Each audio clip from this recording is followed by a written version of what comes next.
Fala galera do Nuvens de Valores, 4 de maio de 2023, quinta-feira. Nesse vídeo vamos trazer um pouco dos resultados que foram divulgados ontem pela Prio, resultados do primeiro trimestre de 2023. Vamos trazer também um pouco da visão dos analistas, principalmente os preços-alvo que foram atualizados, aí pelo menos nas matérias que estudamos e vamos trazer aqui para vocês. E depois vamos trazer a nossa boa e velha análise gráfica, lembrando que são apenas estudos gráficos, não são recomendações. Hoje a Prio 3 fechou nos R$ 32,70, queda de 4,11% no primeiro pregão posterior aos resultados do primeiro trimestre. Vamos continuar aqui nosso vídeo.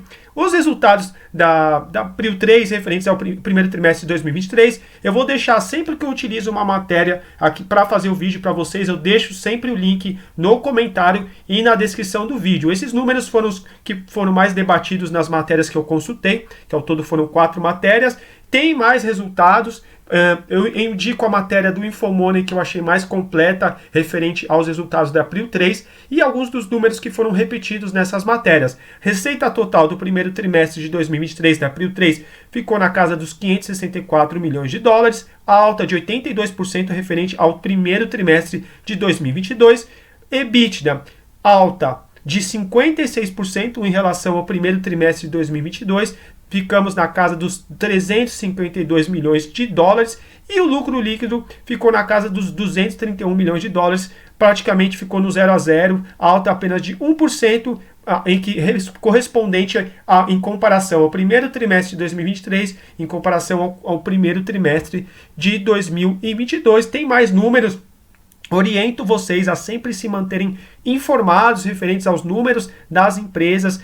Os resultados sempre são uma variável muito importante de qualquer ativo para o investimento de vocês. Continuando aqui, vou deixar também, tem um link para uma matéria da XP Investimentos, uma matéria bem completa, trazendo uma análise deles. Vou deixar no link para vocês verem a matéria inteira, interessante para quem for acionista da Prio 3. Nessa matéria eles tratam um pouco dos resultados do primeiro trimestre de 2023, eles mantiveram a recomendação de compra para a Prio 3, trazem também que o EBITDA ajustado foi recorde histórico, e vou trazendo aqui um pequeno trecho, tá? É um texto bem extenso, mas eu achei interessante essa parte para trazer para a gente aqui. Lembrando que eu sempre dou os créditos, tá? Eu deixo isso sempre bem frisado para não ter problema aqui com o vídeo. Palavras da XP Investimentos. Achamos que a Prio é um dos melhores veículos para estar exposto aos preços do petróleo, apoiado por forte geração de fluxo de caixa e alta alavancagem operacional. Trago também aqui alguns preços que eu pude averiguar aqui para a gente continuar bem antenado. A ideia do canal é um canal de análise gráfica, mas é o que a gente sempre prega aqui no canal. Importante sempre estudar o gráfico, estar alinhado com a opinião do mercado, dos analistas, estudar os preços-alvos. E eu reforço sempre, não quer dizer que é um preço-alvo que vai chegar lá ao ativo. É um termômetro do que os analistas estão pensando e muitas vezes esses números são revisados e não chega até nós, meros mortais. Muitas vezes esses números chegam depois. Por exemplo, uma casa de análise pode fazer uma determinada recomendação, depois ela muda essa recomendação só para quem for assinante dela, ou então uma determinada outra variável, e só tempos depois que a gente tem acesso a esses números. Porém, é importante a gente sempre estudar e ficar antenado com o preço-alvo do que o mercado está pensando. Trago aqui para vocês alguns números. A Genial, um preço-alvo de R$60 para a Prio 3, e Itaú BBA classifica também a Prio 3 como outperforming, ou seja, uma possível performance acima do mercado, preço-alvo de R$58, e a Space Money traz aí o XP Investimentos, um preço-alvo da Prio 3 para R$41,60. Lembrando, reforço, não quer dizer que o ativo vai até lá, mas é um termômetro para a gente começar a trabalhar algumas ideias e visões referentes à Prio 3. E para a nossa continuação aqui do vídeo, vou trazer os gráficos, fechamento diário dessa quinta-feira, vou trazer os pontos para essa sexta-feira para a gente estudar como pode ser o fechamento da Prio 3. Gostaria também de pedir a opinião de vocês, o que acharam dos resultados, a expectativa do ativo, porque a ideia do nosso canal é trazer análise gráfica, mas também formar uma comunidade da gente, trazer informações, trazer visões de mercado para vocês e sempre uma mão lavando a outra, um ajudando o outro aqui no mercado. O canal é nosso. Vamos aqui continuar a nossa análise gráfica agora da Prio 3. Continuando o vídeo agora com a nossa análise gráfica, hoje quinta-feira, dia 4 de maio de 2023, onde tivemos os resultados da Prio 3, vou até apagar que a gente tinha deixado marcado aqui para não esquecer, uma data sempre importante. Hoje tivemos um fechamento nos R$ 32,70, queda de 4,11%. Gráfico semanal na tela, interessante, eu sempre gosto de ver o gráfico semanal da Prio 3, uma tendência forte de alta, muito bonito, alinhamento de médias, cruzamento de compra de Shimoku, muito legal de ver o gráfico da Prio 3 e até para quem gosta de estudar, forte tendência, fica a dica aí do gráfico da Prio 3.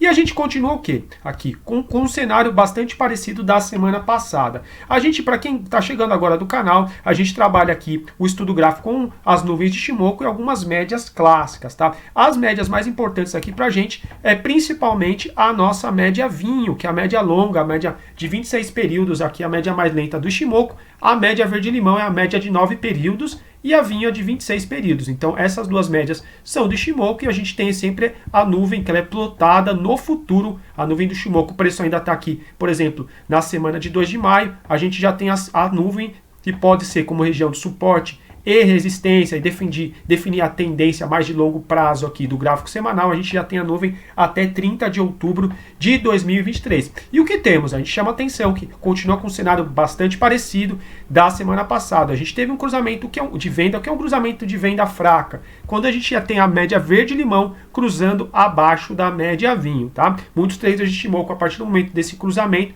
vai ficar mais com um olhar mais vendedor do que comprador. A gente chegou a ter um fechamento interessante aqui na semana de 10 de abril de 23, quando a gente fecha acima da média vinho, o que teria sido o ideal, renovar a máxima e fechar acima dos R$ 36,40, preferência ter fechado acima dos R$ 37,11, conforme a gente vai renovando as máximas, lembrando que o Shimoku trabalha sempre com uma ideia de máximas e mínimas, renovando as máximas, mínimas cada vez mais altas, essa média verde-limão poderia ter dado um sinal de compra forte, já que seria um sinal de compra acima das nuvens, tá? Fica bem complicado operar apenas o sinal, tá? Aqui a gente não é um canal de estudo, não é canal de trade, de sinais, tá? A gente apenas estuda, não faz recomendação, mas o ideal que a gente gosta de ver é o ativo sempre acima da média vinho, que é o coração do modelo, é a nuvem de Shimoku e depois o sangue que faz pulsar esse coração é essa média vinho, tá? A gente observa que fechou acima aqui na média vinho, 10 de abril, renova a mínima, então o ativo a gente começou a considerar o quê? Como se ele tivesse feito um topo mais baixo, lembrando que são apenas hipóteses e estudos, tá? E o que a gente tem para essa sexta-feira? O ideal é que o ativo, então, continuasse a trabalhar com a média verde-limão como suporte. A média verde-limão, a média curta aqui do nosso gráfico semanal, estaria hoje aqui nos R$ 33,10, tá? Então a gente vai continuar ainda com essa hipótese, que o mínimo que a gente gostaria de ver a Prio 3 é um fechamento a semana amanhã, sexta-feira, pelo menos aqui no 33,10, porque média rápida semanal, tá? Média rápida, sempre quando eu falar média rápida aqui no canal, é a média de 9 do Ishimoku, tá? Para quê? Porque ela continuar servindo como uma região de suporte, porque por 2 semanas aqui ela serviu como suporte, e há 3 semanas que ela vem fechando pelo menos acima dessa média. Não seria interessante o fechamento abaixo, porque aí pode aumentar a possibilidade dela buscar, por exemplo, a exponencial no semanal de 50, que estaria aqui na região dos 32,16, ou até mesmo a aritmética aqui na região dos R$ 31,66, já deixei até marcado aqui no nosso gráfico para a gente estudar. Interessante que quando a gente perdeu a média vinho da outra vez, a gente veio buscar até abaixo da aritmética, próxima da nossa laranjinha, lembrando que as nossas laranjinhas são as nossas médias de 80, tá? Muita atenção, que ideal, pelo menos no semanal, a gente não perder as nuvens, não perder essas médias de 80, mas muita atenção se a gente fechar novamente abaixo dessas médias de 50, né? A gente não tem como adivinhar o futuro, mas o ideal é sempre fechamento acima da média vinho, a gente já tinha alertado aqui no canal. A gente também tem um DMI negativo acima do positivo aqui, olha só, desde o dia para o 22 para o 27 de fevereiro, semanal continua com o DMI negativo. O ideal é quando a gente vê um DMI positivo, ó, subindo e não caindo aqui, que nem está acontecendo no momento. A gente tem um DMI caindo, um DMI positivo, um ADX perdendo força, tá? Mas ainda a gente está entre o nível de 20 e 25, dá para trabalhar ainda com uma pequena tendência talvez baixista, já que a gente também pode ter um topo mais baixo aqui, conforme a gente já conversou, tá? Muita atenção, gráfico semanal, mas a gente trabalha ainda com a hipótese, quem sabe um suporte nas nuvens, tá? Aqui, por exemplo, na região dos 31,50, tá? Para semana que vem, ou então aqui nas médias de 50, tá? Esse aqui seria o gráfico semanal, a gente vai trabalhar com essa hipótese aqui no semanal, já que amanhã é sexta-feira, passando rapidamente o gráfico diário para o vídeo não ficar muito longo. Para quem chegou até agora aqui no vídeo e gostou do nosso canal, peço para se inscrever no canal, para ajudar o nosso canal, peço também para deixar o like, comentários, se realmente tem uma expectativa de vocês aí referente a esse resultado, que hoje, pelo menos, o mercado fez uma queda de 4,11%. Observa o gráfico diário, um volume bem alto aqui na ponta vendedora, e a hipótese que a gente já tinha falado aqui para vocês no canal, é só ver os vídeos antigos, que o preço tá sentindo resistência aqui na nuvem. Muita atenção, que hoje a gente fecha aqui abaixo da aritmética de 200, que estaria no gráfico diário, que estaria mais ou menos aqui nos R$ 32,86, e a exponencial nos R$ 32,90. A gente perdeu as médias de 200 no gráfico diário, ainda teria a possibilidade do suporte aí na exponencial aritmética de 50 no semanal. O ideal seria sempre trabalhar acima da média vinho. Média vinho aqui hoje, lembrando que essa média amanhã provavelmente vai estar em outro lugar, mas hoje era um fechamento acima dos R$ 33,91. A gente permanece com o cruzamento aqui de compra, que é o cruzamento de compra, quando a média rápida corta acima da média vinho, mas muita atenção que pode também já fazer um cruzamento de venda, seria um cruzamento de venda dentro das nuvens de Shimoku. Muitos traders de Shimoku não operam cruzamentos dentro das nuvens, tá? Mas realmente seria aqui um sinal, não quer dizer que é para operar de forma isolada, mas a gente sempre fica atento a esses sinais que o ativo nos dá, tá, pessoal? Também chama atenção aqui o Money Flow Index, essa linha verde aqui, percebam também trabalhando já abaixo do nível de 50, gráfico diário, quem sabe aqui chegando numa região mais de sobrevenda, o ativo recupere um pouco aí no gráfico diário, mas percebam como a nuvem serviu aqui como forte resistência. Muita atenção, importante sempre gerenciar o stop de vocês, se manter informados e bons investimentos. Até uma próxima. Também já fiz o vídeo aí também Magazine Luiza, hoje Cielo com um gráfico semanal interessante. Não deixem de acompanhar nosso canal Nuvem de Valores. Forte abraço, bons investimentos.